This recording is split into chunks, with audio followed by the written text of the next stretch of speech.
Hi, this is Charles Symington, Big Eye's Senior Vice President of Government Affairs. And today I will be joined by my colleague, Wyatt Stewart. And we're here today to discuss the Big Eye's federal legislative accomplishments. As many of you know, legislative advocacy is not just about offense, it's also about defense. Because it's not just about advocating for legislation beneficial to the IA system, it's about advocating against legislation harmful to Big Eye members. You have heard this before, but it bears repeating. Congress can put independent agents out of business with the stroke of a pen. And that's why we've been hard at work the past couple of years on your behalf here in Washington, D.C. And we're excited today to brief you on those legislative accomplishments. So Wyatt, let's jump right in. We certainly had to play both offense and defense as Congress responded to the COVID-19 pandemic. So can you talk about some of our accomplishments there?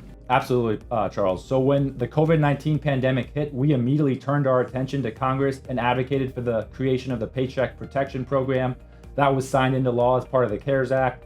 As the COVID-19 pandemic progressed, we went back to Congress and advocated for Congress to streamline the program, increase the funding for the program, make it easy, make the loan forgiveness process easier, and extend the deadline so that our members had more time to apply for paycheck protection loans. On the defensive side, we immediately turned to work with our company partners to push back against some truly terrible retroactive business interruption policies that would have forced insurance companies to retroactively pay business interruption claims for COVID-19 losses. We even had to deal with an issue where President Trump went to the podium during one of his COVID-19 briefings and noted that he thought insurance companies should be paying some of these claims. We immediately turned our attention to Capitol Hill and worked with some of our congressional allies to get them to write letters to the White House, pushing back on proposals that would have forced companies to pay retroactive business interruption claims. You know what, I remember that briefing relatively well. I believe it was on a Good Friday. It made for a very interesting Easter weekend for the Big Eye Government Affairs team. No doubt about it.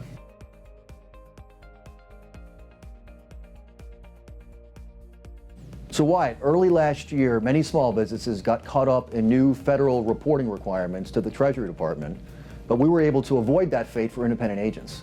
Can you walk us through how that played out? Absolutely. So as part of the National Defense Authorization Act, legislation was passed that would have required nearly every small business with 20 or fewer employees to report their beneficial ownership information to the Treasury Department. The legislation also included significant penalties if you didn't report the information, of up to $10,000 in fines. We worked immediately with the House Financial Services Committee and the Senate Banking Committee behind the scenes to advocate for an exemption for insurance agents. And we were eventually successful in getting that exemption for agents. And when the legislation was signed into law, we were one of the only small business groups to get an exemption. So insurance agents are really one of the only small businesses that aren't going to have to report this information. Quite an accomplishment. Absolutely. So Wyatt, now let's turn to tax reform. So obviously we were able to play some offense during the Trump years when he was president, but elections have consequences, and now with President Biden in office, we're playing some serious defense. So can you talk about some of our defensive efforts when it comes to tax reform? Absolutely. So when President Biden and the Democrats took over, they made it very clear that they wanted to raise individual rates, increase the corporate rate, and either cap or eliminate the 20% small business deduction, all issues that would have severely impacted our members. We pushed back against all three.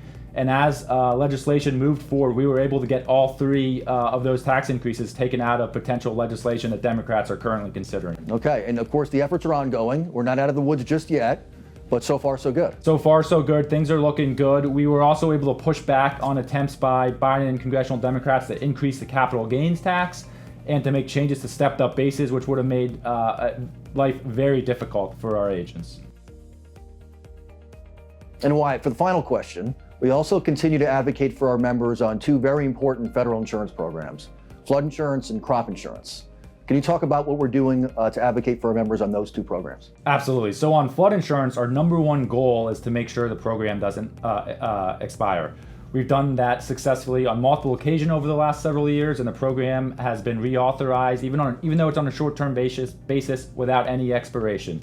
We are also continuing to advocate for a long-term reauthorization of the program that includes some of our top priorities, like legislation on continuous coverage that would let consumers leave the NFIP for the private market. but still return to the NFIP without penalty if they need to. And then finally, as Risk Rating 2.0 has been implemented by FEMA over the last several years, our agent leaders in flood insurance have been active in providing feedback to FEMA as the implementation continues, and we will continue to do that to shape sort of the way that Risk Rating 2.0 is implemented at FEMA. On the crop insurance front, we've been very active in pushing back against potential cuts to the program, and we were very pleased that both of President Biden's budgets in his first 2 years have not included cuts to the crop insurance program. This is the first time in several years that presidential budgets have not included cuts to the program. Moving forward, we are continuing to educate members on Capitol Hill about the importance of the program, and this is going to be more important than ever the next year because the Farm Bill is up for reauthorization in 2023, so we have to make sure that members understand the importance of the program. So a couple of oldies but goodies. These federal programs haven't gone away, but are really important to our members and many of their clients. Absolutely. Thank you, Wyatt. Thanks, Charles. Well, thank you for joining us today, and you can stay up to date on government affairs accomplishments and developments by reading our weekly newsletter, News and Views, that comes out every Thursday afternoon.